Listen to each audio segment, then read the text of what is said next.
নমস্কার বন্ধুরা। এখন আপনারাও পেয়ে যেতে পারেন বছরে ৪,০০০ টাকা ডাইরেক্ট নিজের অ্যাকাউন্টে পশ্চিমবঙ্গ সরকারের তরফ থেকে। কিভাবে?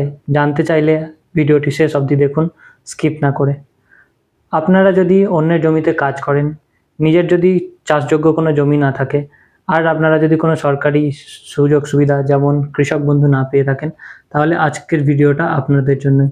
কারণ পশ্চিমবঙ্গ সরকার আপনাদের জন্য নিয়ে এসেছে ঐতিহাসিক প্রকল্প। যারা ভূমিহীন ক্ষেতমজুর তাদের জন্য বছরে ৪,০০০ টাকা সরাসরি ব্যাংক অ্যাকাউন্টে পাঠিয়ে দেওয়া হবে। আর সেই ঘোষণাই পশ্চিমবঙ্গ সরকার এই বছরের বাজেটে করেছেন। হ্যাঁ, ঠিক শুনেছেন, কোনো দালাল ধরতে হবে না, কাউকে টাকাও দিতে হবে না। আপনি নিজেই অ্যাপ্লাই করতে পারবেন। কিভাবে অ্যাপ্লাই করবেন সেটা আমি আজকের এই ভিডিওতে আপনাদেরকে বুঝিয়ে দেব। কারা আবেদন করতে পারবেন? সবাই কিন্তু এই টাকা পাবেন না। আপনার এই টাকা পাওয়ার জন্য নিচের শর্তগুলো পূরণ করতে হবে। আপনাকে পশ্চিমবঙ্গের স্থায়ী বাসিন্দা হতে হবে।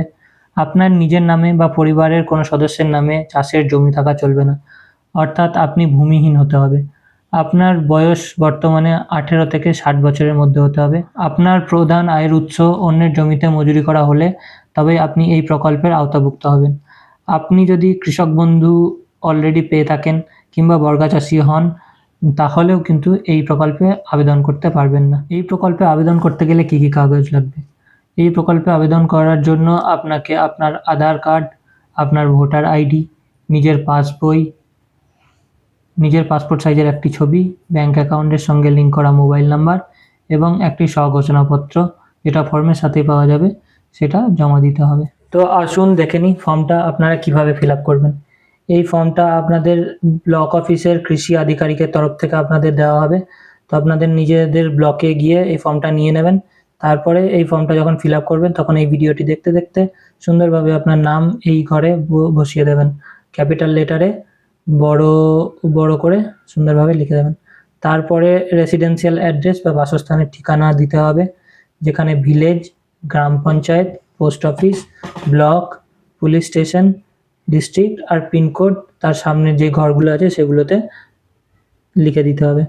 তার ঠিক পরের লাইনে চলে আসুন, সেখানে দেখুন ফাদার্স নেম, হাজব্যান্ডের নাম বা পিতা অথবা স্বামীর নাম দিতে হবে। তারপরে ডেট অফ বার্থটা বসিয়ে দিতে হবে। প্রথমে ডেট দেবেন, তারপরে মান্থ দেবেন, তারপরে বছর বা ইয়ারটা দেবেন। তারপরে বছরের পাশে 1 এপ্রিল 2026 অনুযায়ী আপনার যত বয়স হবে সেটা ক্যালকুলেট করে এই ঘরে বসিয়ে দেবেন। তারপরে জেন্ডারে মেল, ফিমেল আর আদার্স এই 3টে অপশান আছে। আপনি যদি পুরুষ হন তাহলে পুরুষে, মহিলা হলে মহিলাতে, অন্যান্য হলে অন্যান্যতে টিক মার্ক দেবেন। কাস্টে সাধারণ, তপশিলি জাতি, তপশিলি উপজাতি আর অনগ্রসর জাতি মানে SC, ST, OBC, জেনারেল যেটা হবে সেই ঘরে টিক করে দেবেন। তারপরে মোবাইল নাম্বার যেটা ব্যাংকের সঙ্গে যুক্ত আছে সেইটা এই ঘরে লিখে দেবেন। তার নিচে আধার কার্ড নাম্বার, আপনার আধার কার্ড নাম্বারটা নিয়ে এই ঘরটাতে খুব সুন্দরভাবে আধার কার্ড নাম্বারটা লিখে দেবেন। তারপরে দেখুন চলে আসবে ভোটার কার্ড নাম্বার বা এপিক নাম্বার। আপনার ভোটার কার্ড দেখে আপনার এপিক নাম্বারটা এই ঘরে বসিয়ে দেবেন। এবারে চলে আসুন ব্যাংক ডিটেলসে।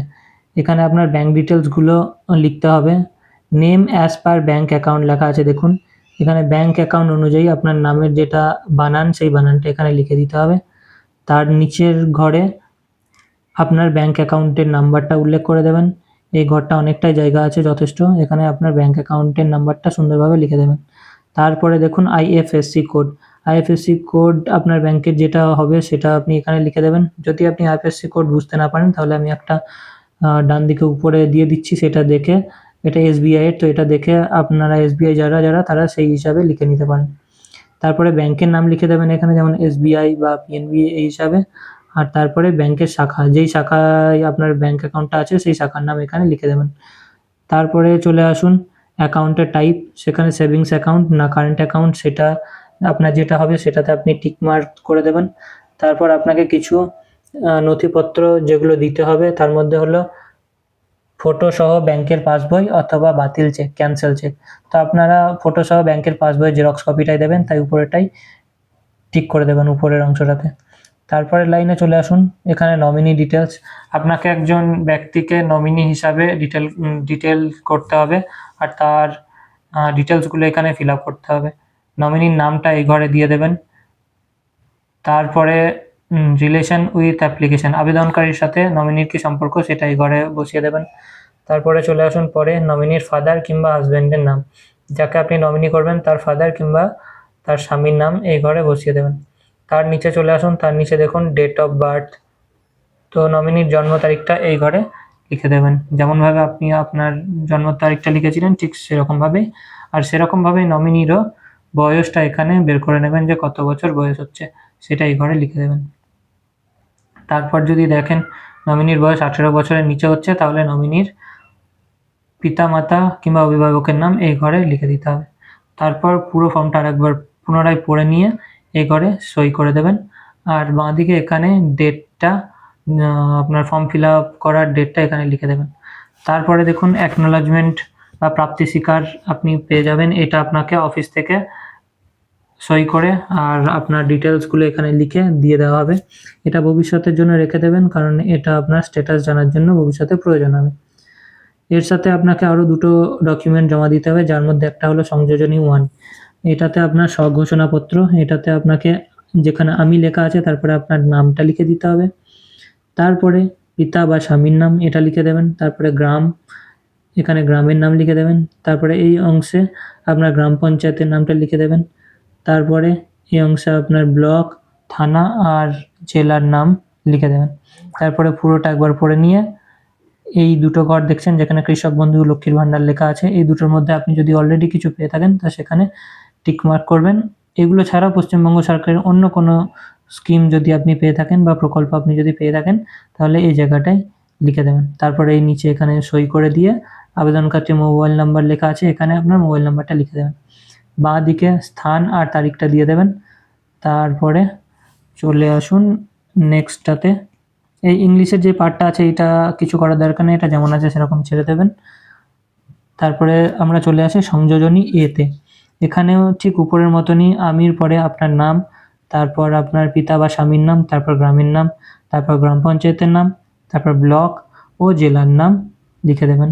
তারপরে এখানে আধার সংক্রান্ত তথ্য চাওয়া হয়েছে, তাই আধার নাম্বারটা এই ঘরটায় আধার নাম্বারটা বসিয়ে দেবেন। তারপরে আধারের সঙ্গে যুক্ত মোবাইল নাম্বারটা এই ঘরে লিখে দেবেন। তারপরে আপনার ভোটার কার্ড নিয়ে ভোটার কার্ডের নাম্বারটা এই ঘরটায় লিখে দেবেন। এখানে দেখুন লেখা আছে নিজ স্বাক্ষরিত ভোটার কার্ড ও আধার কার্ডের কপি, তো আপনি আপনার আধার কার্ড আর ভোটার কার্ডের একটা জেরক্স কপি করে নিয়ে সেখানে নিচে সই করে দেবেন আর এই ফর্মের সঙ্গে যুক্ত করে দেবেন। স্থান আর তারিখ লিখে দিয়ে ডান দিকে এই জায়গাটাতে সই করে দেবেন। এই হয়ে গেল আপনার ফর্ম ফিল আপ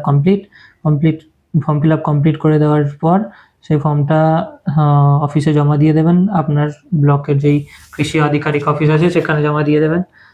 ফর্মটা কীভাবে সাজাবেন সেটা আমি বলে দিচ্ছি। দেখুন এই ফর্মটা প্রথমে নেবেন, তারপরে এই ফর্মটা নেবেন, তারপরে এই ফর্মটা নেবেন।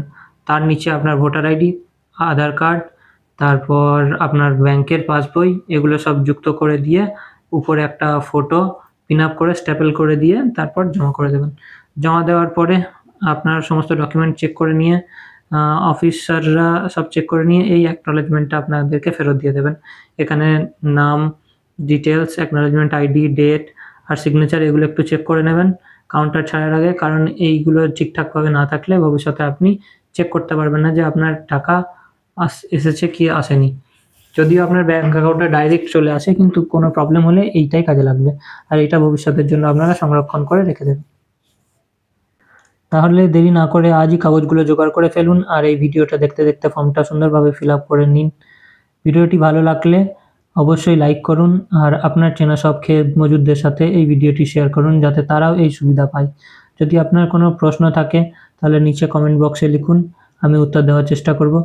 আর চ্যানেলটি সাবস্ক্রাইব করে নিন আমাদের সাথে থাকার জন্য, এরকম আরও কাজের ভিডিও পাওয়ার জন্য। দেখা হবে পরের ভিডিওতে। ধন্যবাদ।